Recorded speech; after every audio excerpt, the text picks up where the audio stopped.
Assalamualaikum sahabat YouTube. Kembali lagi di cerita mitos dan fakta. Kali ini saya mau sedikit cerita dari Gunung Papandayan yang ada di Garut. Sebelum ceritanya dimohon dukungannya dengan share video ini, like, komentarnya, dan juga aktifin loncengnya. Subscribe ya. Mitos Gunung Papandayan, para pendaki gunung wajib tahu. Mitos Gunung Papandayan sudah tidak asing lagi terdengar di telinga warga masyarakat sekitar. Bukan hanya Gunung Papandayan saja, namun pegunungan lainnya yang berada di seluruh Indonesia, pada umumnya juga memiliki mitos masing-masing yang beredar di masyarakat setempat. Gunung Papandayan ini terletak di wilayah Desa Sirnajaya, Kecamatan Cisurupan, Kabupaten Garut, Jawa Barat. Banyak sekali wisatawan yang berkunjung ke gunung tersebut untuk menikmati panorama alam yang indah yang disuguhkan di sana. Bukan hanya dikunjungi wisatawan lokal ataupun nasional saja, wisatawan internasional pun juga banyak yang berkunjung ke Gunung Papandayan ini. Berikut deretan mitos di Gunung Papandayan yang berhasil dihimpun. 1. Hutan mati yang menyeramkan. Hutan mati merupakan salah satu kawasan yang seringkali banyak dikunjungi banyak wisatawan saat berkunjung ke Gunung Papandayan. Hutan mati ini terbentuk akibat letusan Gunung Papandayan beberapa tahun. Lantakan semua pohon yang berada di kawasan tersebut, yang pada akhirnya hanya menyisakan pohon-pohon mati yang menjulang tinggi ke atas. Beberapa sisa pohon yang terbakar terlihat hitam dan penuhi tempat hutan mati. Selain memunculkan kesan-kesan menyeramkan, rupanya hutan mati jadi spot yang instagramable. Nyaris setiap wisatawan yang melewati hutan mati tentu singgah dan berpose di sini. Yang terlihat menyeramkan malah tidak seangker yang Anda pikirkan. Jika dilihat dengan seksama, justru kawasan hutan mati ini bisa menjadi spot foto terbaik bagi para wisatawan. 2. Berbagai larangan untuk para pendaki di Gunung Papandayan. Mungkin mitos mengenai larangan bercerita tentang hal-hal mistis hampir sama dengan mitos pada gunung-gunung lainnya. Seperti halnya tidak boleh bertindak tidak santun, tidak berbicara kasar, dan bermacam jenis, tidak tentu pernah Anda dengar saat akan mendaki gunung. Beberapa larangan saat mendaki gunung memang lumrah. Karena perlu diingat, gunung ialah sebuah lokasi yang banyak ditempati oleh makhluk gaib. Karena itu seharusnya kita jaga bicara dan sikap saat mendaki supaya tidak terganggu oleh makhluk gaib. Namun ada satu misteri bahwa ketika seorang pendaki merasakan adanya angin kencang yang berhembus, maka sebaiknya untuk diam dan tidak melanjutkan perjalanan. Apabila pendaki tersebut nekat untuk terus berjalan, maka hujan deras dan angin akan menerjang pendaki.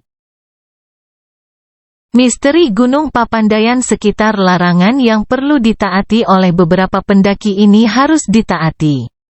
Lebih bagus berhenti sesaat daripada harus diam lama karena terhambat oleh hujan yang deras.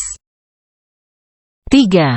Kemunculan Bigfoot atau bisa disebut Yeti Gunung Papandayan. Pada akhir tahun 2006 silam, warga yang tinggal di lereng Gunung Papandayan dihebohkan dengan munculnya tapak kaki berukuran sangat besar. Sehingga sebagian warga mengklaimnya sebagai jejak kaki dari sosok Bigfoot. Jejak itu ditemukan di suatu perkebunan berukuran 4x6 meter di lereng Gunung Papandayan. Pemilik perkebunan tempat ditemukan tapak kaki misteri itu bernama Ahmudin.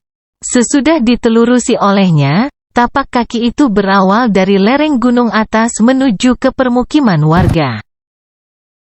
Hingga saat ini, kehadiran tapak kaki Bigfoot itu masih jadi misteri Gunung Papandayan yang belum terpecahkan. Tetapi ada yang menyangka jika tapak kaki raksasa itu punya makhluk gaib penghuni Gunung Papandayan. 4. Cerita si Tongki. Misteri Gunung Papandayan dengan adanya nama Tongki cukup populer dan tersebar luas di kalangan pendaki. Konon katanya, Tongki merupakan salah satu pendaki di Gunung Papandayan. Saat itu, ia melakukan pendakian bersama sejumlah temannya ke Gunung Papandayan. Dalam pendakian itu, terdapat beberapa rekan wanitanya yang turut serta dalam pendakian. Sudah pasti Tongki tidak menyia-nyiakan kesempatan untuk mendekati teman wanitanya. Pada malam hari, Tongki bergabung bersama teman wanitanya di tenda. Mereka sama-sama bergurau dan berbagi cerita. Seketika Tongki mencari peluang untuk mengajak teman-temannya bercerita kisah horor. Tujuannya tersebut tidak lain hanya ingin membuat rekan-rekan wanitanya ketakutan dan mendekat padanya. Usai bercerita, Tongki tiba-tiba ingin buang air kecil, sehingga ia bergegas pergi ke semak-semak untuk kencing. Akan tetapi, di tempat itu Tongki justru melihat sesosok wanita berpakaian serba putih melayang-layang dari satu pohon ke pohon lainnya. Karena ia penakut, sontak Tongki langsung berteriak sambil berlari terbirit-birit hingga terjatuh dekat beberapa temannya yang tetap terlindungi.